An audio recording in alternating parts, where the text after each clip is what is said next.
We will talk about AI powering Epsilon's identity strategy. My name is Goyrik Chakraborty. With me, we have Boaz Super. We will be going through this journey with you. So my name is Boaz, and I lead teams in AI, data science, and analytics for identity. My name is Goyrik Chakraborty. I lead database technology, big data, and cloud architecture at Epsilon. So in today's session, we will first go through our overview, what is Epsilon, what we do, how identity is important at Epsilon for our customers. Then we will focus on this talk where we build identity in a lakehouse environment. How do we build it? What are the challenges and all those things? And then we will, at the end, we will talk about our unified platform strategy, how we help our marketers. So without further ado, let's introduce who we are. So Epsilon is a global technology data company who helps marketers. We solve a simple question for marketers where they ask us, who is our next customer, means who is that brand's next customer, how they can reach out to the brands to improve ROI of their business. That's the simple question we get. For that, Epsilon builds, we have a one vision voice, and we have one view strategy. So how does this operate? From a one view perspective, what we try to figure out for our customers, who will be their next prospective customer, how they can reach them, what kind of a message they need to tell them at what time, so that they can get them converted, how they can reach to those customers to improve the ROI of their business. That's how we provide our customers a strategy to improve return on investment of their marketing dollars. So when we talk about the solution, breadth of a solution, what Epsilon provides, there are different products Epsilon provides in the marketing ecosystem. This includes CDP solution, which is customer data platform, loyalty platform, includes clean room, digital media, which is ad tech, ad stack. We provide all of the retail media, and as well as messaging to the right time, to the right folks. But to do all this, we provide one of the core part, which is data. Customers mostly have their first-party view of the data set. That means whoever is their customer or whoever is their end users, they know them when they interact or transact in their system. For example, it can be through their app or through their website. They may have the transaction data, purchasing data, what they have done through them. But outside that, what they are doing, what they are looking for, and all other things, that's where the power of Epsilon comes into picture. Like, for example, let's say you are a brand who has, say, 1 million customers, and you have your ROI, you need to improve your margin, and you need to reach out to more people who can be a potential buyer for you. That's where Epsilon Data and Identity provides powerful tool.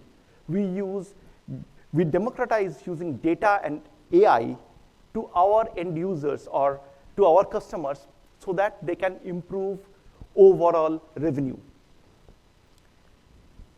So how we do that? Now, Epsilon is a partner of Databricks. We have a partnership with Databricks where Epsilon deploys the solution using Databricks platform on various clouds.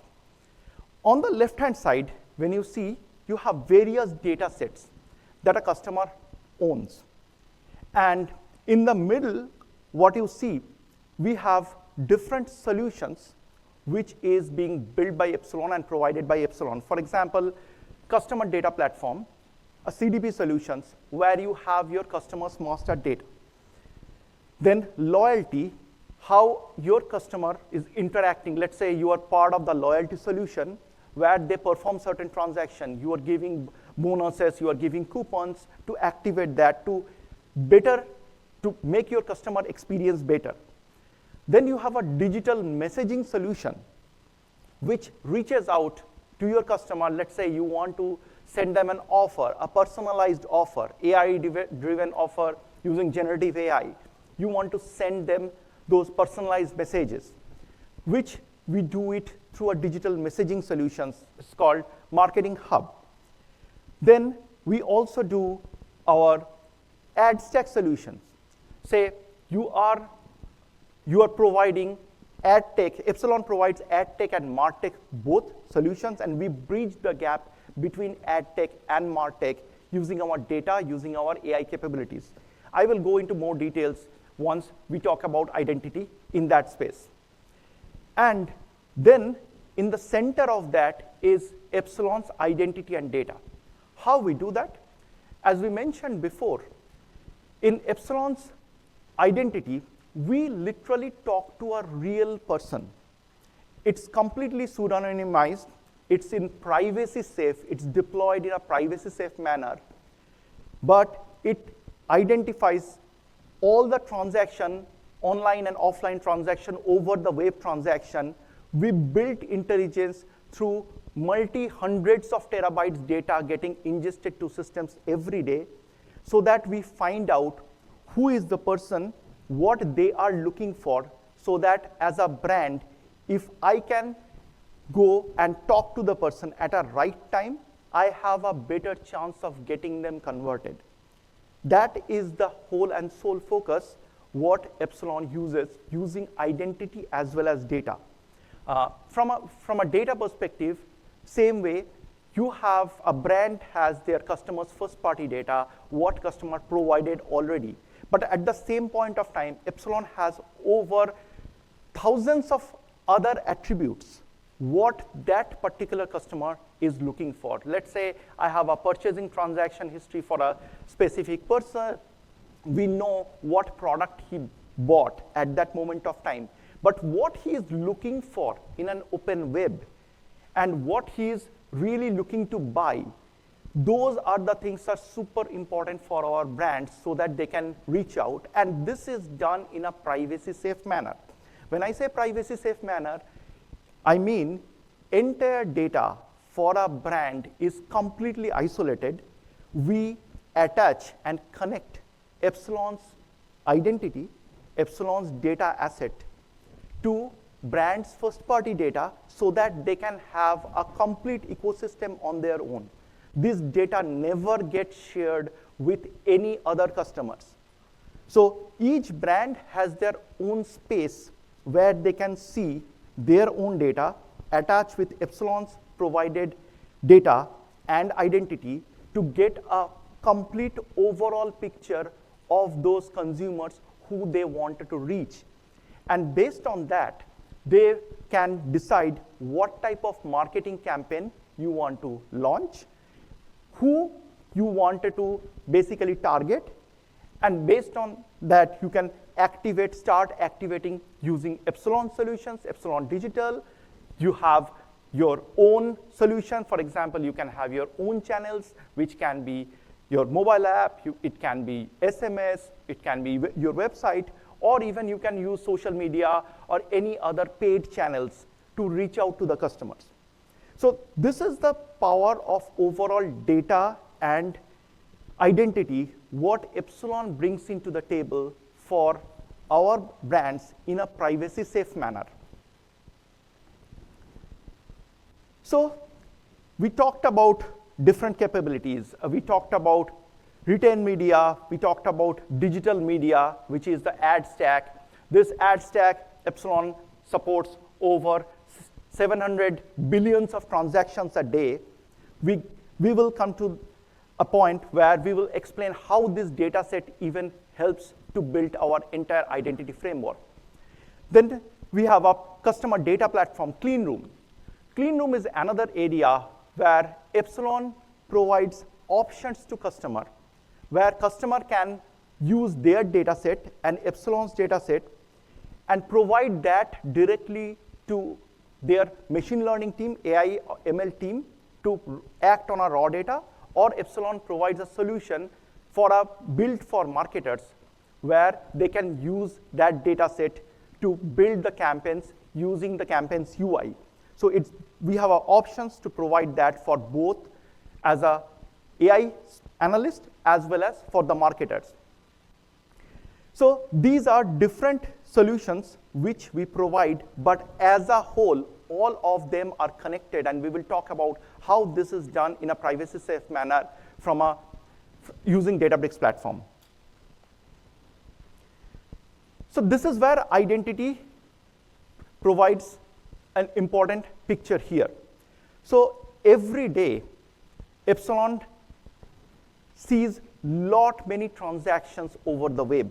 We have seen around 600 to 700 billion transactions daily. We also handle over 535 million mobile data touch points. We over 255 million actual US consumer where the entire ecosystem is built on, where we know who we are sending the message. It's a real customer using our core identity part. And 7,000 plus personal level attribute. And this data set is keep on growing as we enhance our core data set. This is where we identify what a person is looking for, what that person is specifically doing, so that we can target it accordingly. So now I will go back and talk about how this whole system of building identity specifically started, and we deploy the solution.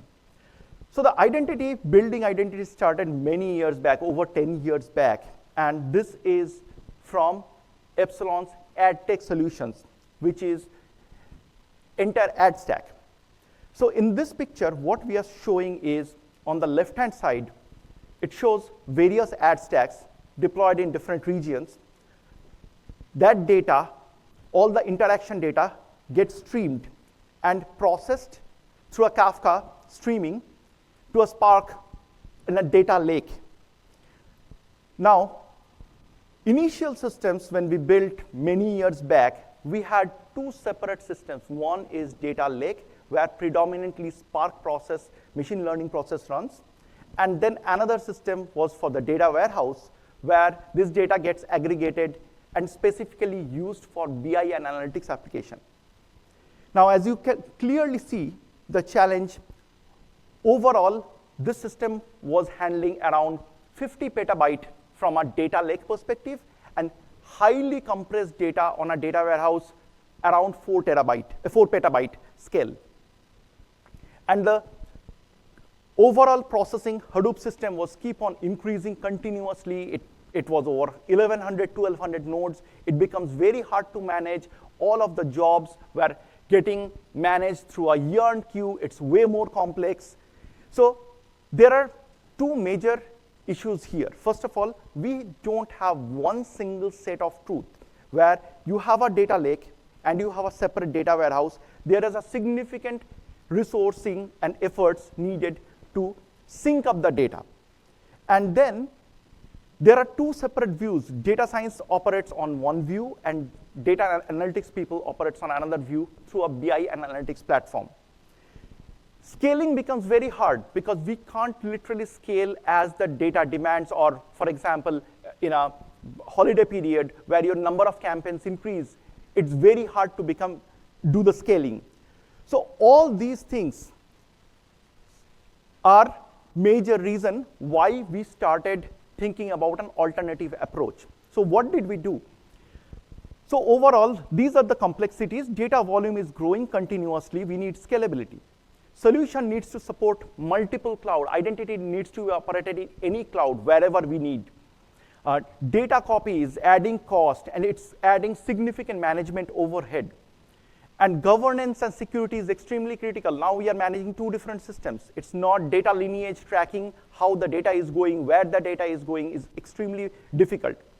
And both data scientists and BI analysts needs to work on a same view of the data, not a two different view of the data. So what the new platform provides us? So Databricks platform, when we migrated, first of all, it gives a complete compute storage segregation so that we can scale compute and storage independently. One is not dependent on others, unlike our classical Hadoop platform. It supports all 3 public cloud. We can produce the identity, and we can do a delta sharing or sharing the data across anywhere we need.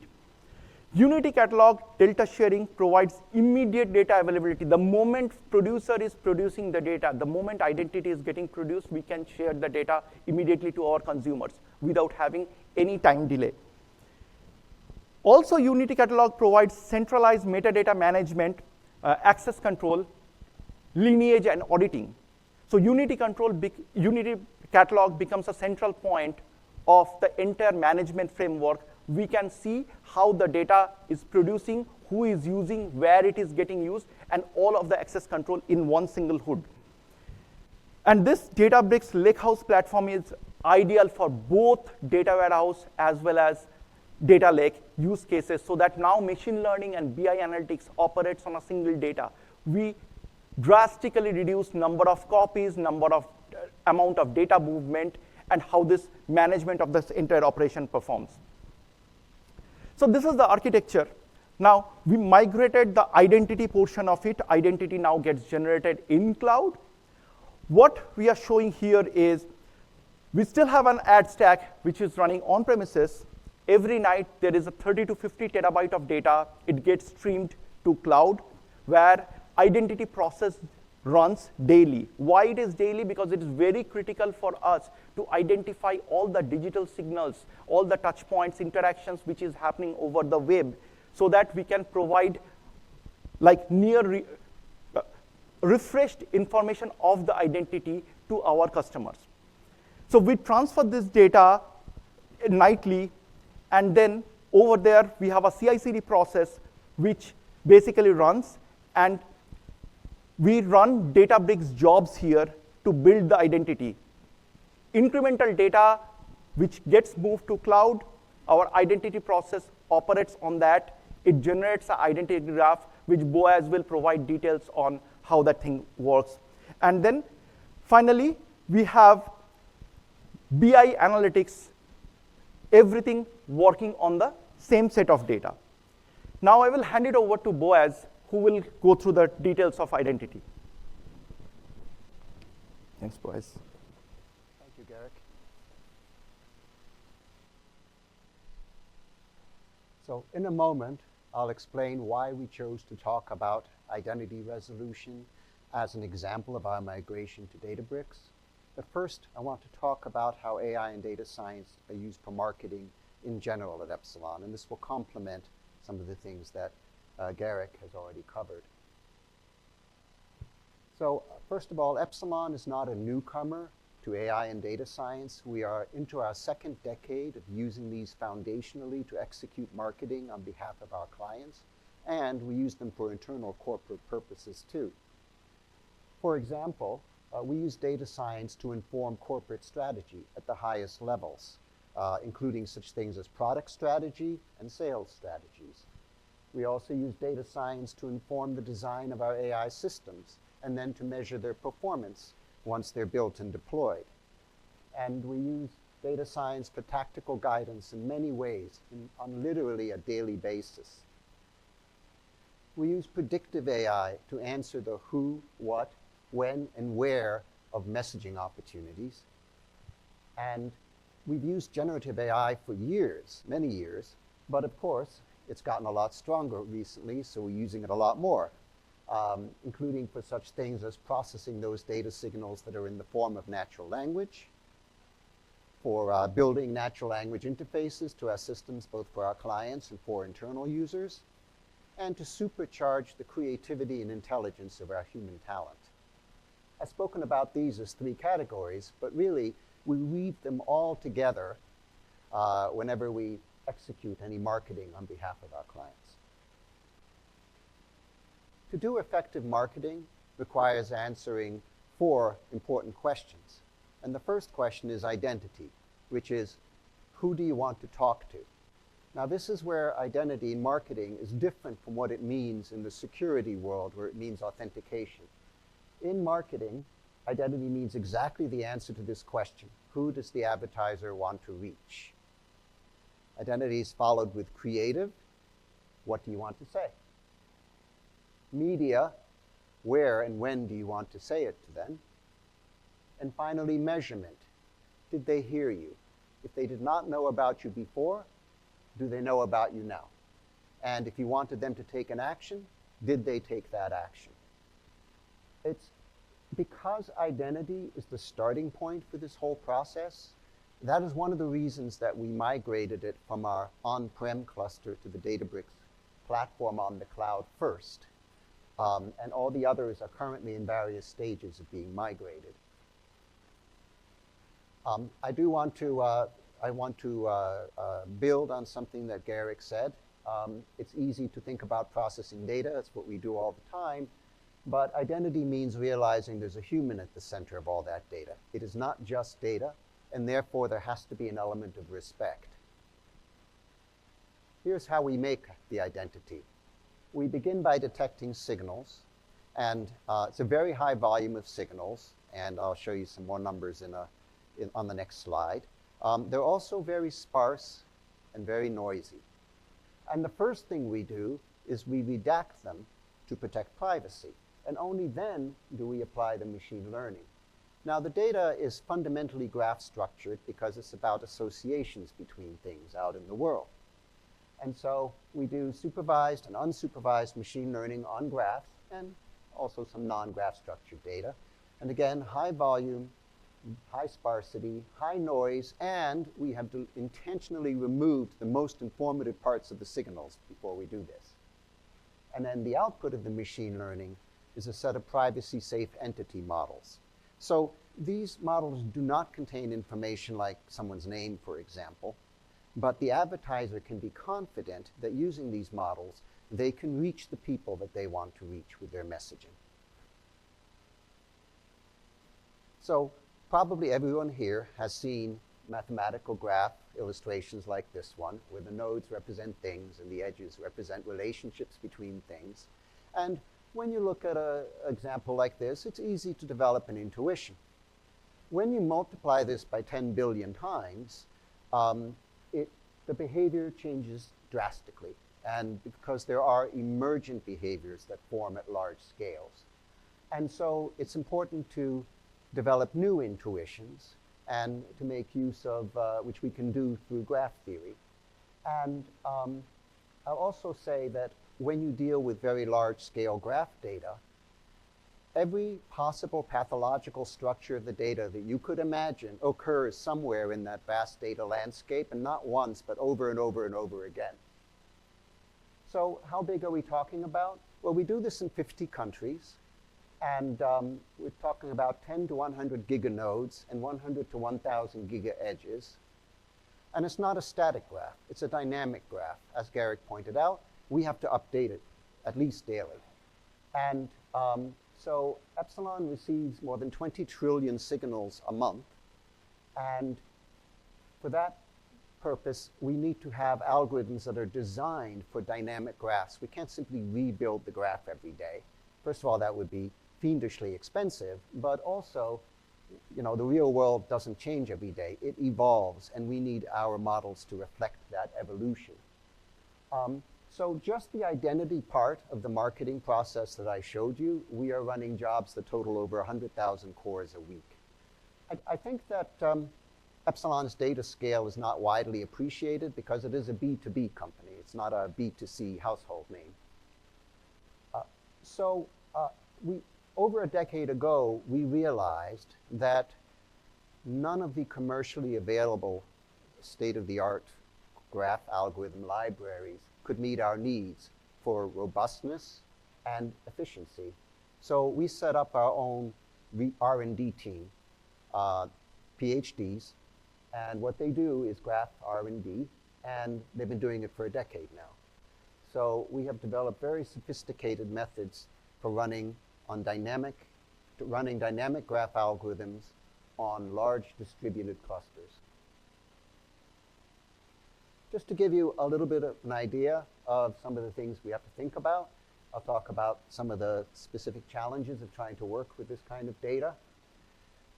And we solve these challenges, by the way, both through algorithms, as I mentioned, that's the research part, and also engineering, configuration and tuning, and things like that. So one of the challenges is that the data is inherently has poor locality of reference. It doesn't have anything to do with how we've chosen to store it. That's a property of the data itself. So that causes us challenges with doing data accesses efficiently, and it causes us challenges of minimizing shuffles. Because as it is, even with a lot of optimization, we still can minimize we still can shuffle hundreds of terabytes a day. So just to give a specific example, make it super, super concrete, we turned off the eager clustering feature of Spark Liquid clustering because it was causing sorts, and the sorts were causing huge data shuffles that could actually cause the job to fail. On the mathematical or theoretical side, there is a theoretical model of graphs, which is very powerful, and I put the name up there in case anyone here knows it and is interested. If you don't know it, doesn't matter.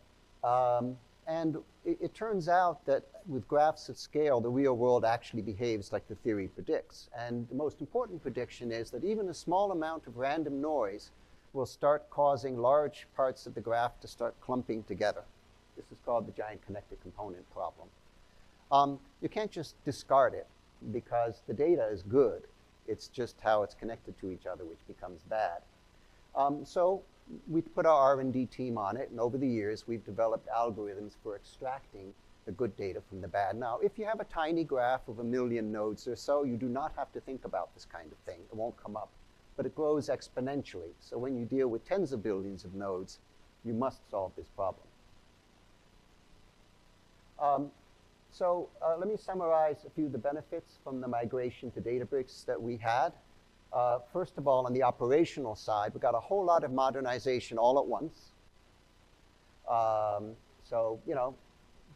Good orchestration through MLflow, new schedulers, very nice integrated dashboarding, new CI/CD pipelines, easy API integrations with, for example, LLM foundation models.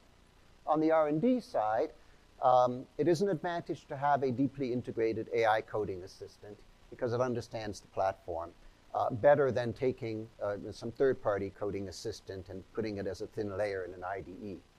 We have more variables for speed and cost optimization, which by now you can see is very important to us. And of course, being on the cloud, we can test architectural alternatives much more quickly. Right now, we're doing a whole series of experiments on which parts of the processing can go on GPUs and which on CPUs. And I'd like to give one example of something we did as soon as we got onto the cloud, which is automation of the orchestration of a simple machine learning task. And this eliminates 100% of the work that did not need to be done by humans. So the task is a predictive task. We have an infinite data stream, and we batch the data into weekly batches. And basically, we want to predict what we're going to see next month based on what is happening this month. So this diagram was actually drawn by the data scientist who automated this process. It has both production and training in it. I'll just summarize the structure very quickly. Every week, a week's worth of data is automatically snapshot and stored in an organized way. When you get to week 5, you can use that week's snapshot as the training labels against week 1's data as the input to do supervised machine learning. Every week, we do an ML refresh, which means that we train the parameters of the production model again, but not the hyperparameters. And every 4 weeks, we do an ML retrain, which means both training the parameters and the hyperparameters. It's more expensive. That's why we do it every 4 weeks. All models, of course, go into the model registry. And in the production flow, which is at the top, predictions are being generated all the time. They go through an automated monitor, which checks for ML drift. If ML drift becomes a concern, an off-cycle retrain is triggered. model stored in the registry, and we have another automated process that compares the current production model to the most recent refreshed and retrained models, and generates automatically a PowerPoint slide deck. So now the data scientist no longer has to consider the worry about managing data snapshots or training runs or models. Spends 15 minutes a week looking at this PowerPoint deck, which has plots and charts of the business KPIs, and makes the decision whether to keep the production model going or replace it with a new one. And by the way, the data scientist is much happier now. So with that, I'll turn it over to Garrick to bring us home. Thank you, Boaz. So what we learned in this whole journey. First of all, identity process involves several hundreds of jobs that needs many hundreds of thousands of cores. Some of the jobs itself takes 10 to 12 thousands of CPU cores. So what we did to scale this massive environment is we deployed Databricks on a private link enabled platform so that we don't have IP restrictions. We can use any of the cloud computing availability zones to deploy these resources. Epsilon uses Graviton Fleet. We use Graviton Fleet along with the NVMe SSD, which gives a significant amount of throughput boost specifically for those shuffle workloads. That is one of the key factors for handling those hundreds and 200s of terabytes of shuffle read and write, which gets performed during those identity operations. We use storage auto-scaling as part of that in case there is any additional data skew or something happens so that the nodes can handle that using storage auto-scaling. AQE literally helps a lot specifically on 15.4 handling those kind of skew related challenges. We are currently on 15.4 LTS, both MLR and DBR. We are in a process of evaluating 16.4 as well. Nothing is done in cloud without having the actual cost monitoring and optimization. This is a thing which Epsilon uses heavily. So we use basically systems tables, information from the billing.usage, and we use actual pricing of Databricks, what is contracted pricing for Epsilon, to calculate not only the consumption from the Databricks aspects, as well as we calculate the same, we use cluster tagging to calculate the consumption from AWS perspective. We are using, at this point of time, classic compute. We are not using serverless because of certain restrictions in serverless, not handling Scala, jar files, etc. at this point of time. And then security, as we mentioned, it's a paramount interest for us. So all of the audit logs, not only it is there in Unity Catalog, we also stream it to our SIEM solution so that any variation can immediately be caught from the SIEM and it can send an alert from the security incident and event management system.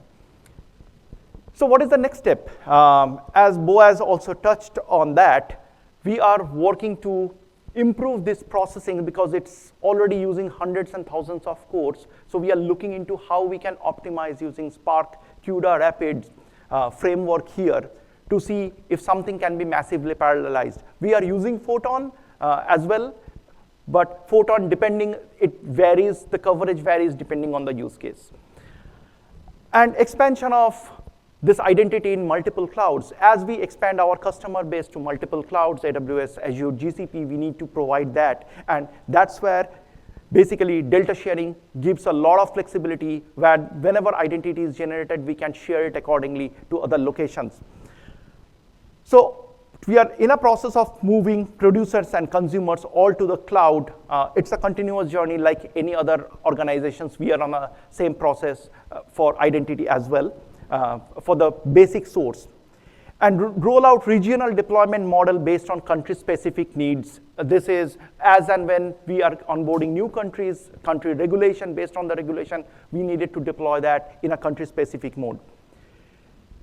Now, the other part which we were talking about is how identity powering our overall identification, how we can identify customers who will be the target audience is using Cleanroom.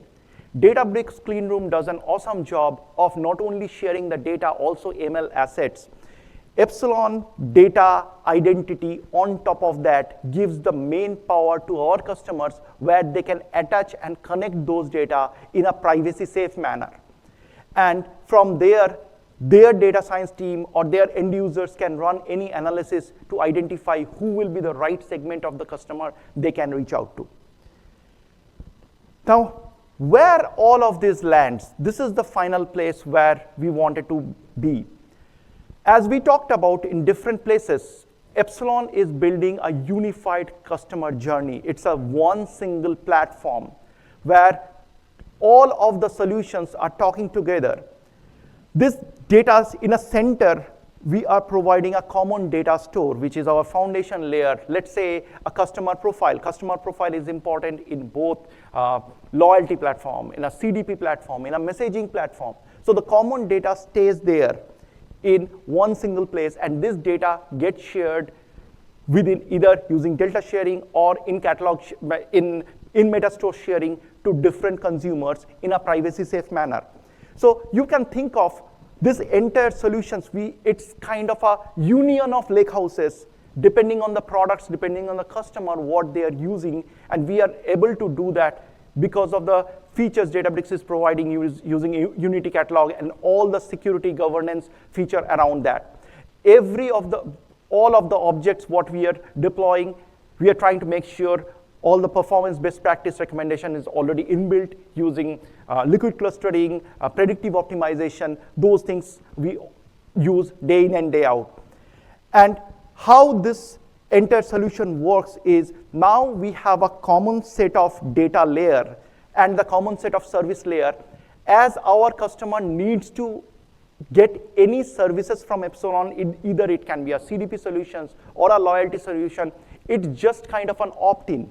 If you need to run a seasonal campaign, if you wanted to enable your, say, Epsilon Digital to activate your data, you can just opt in at this point of time.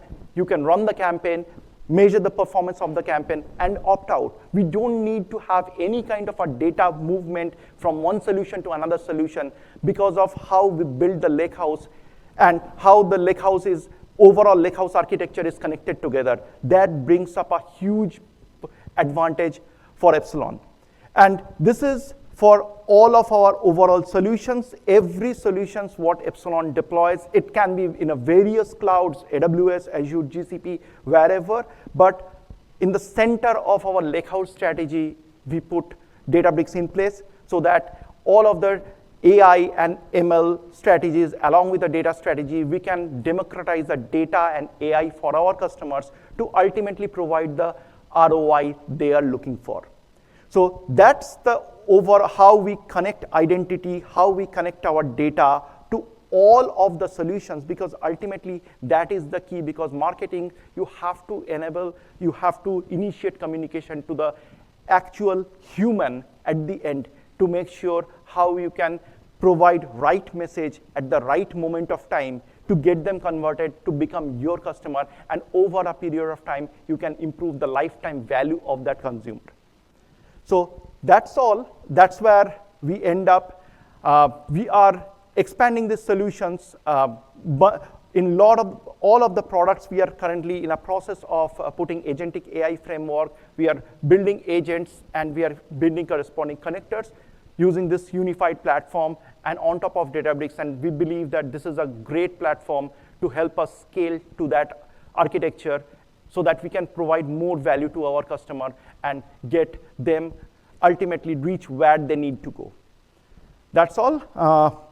Thanks, everyone. If there is any questions, we can take it. Boaz, if you can come over, please.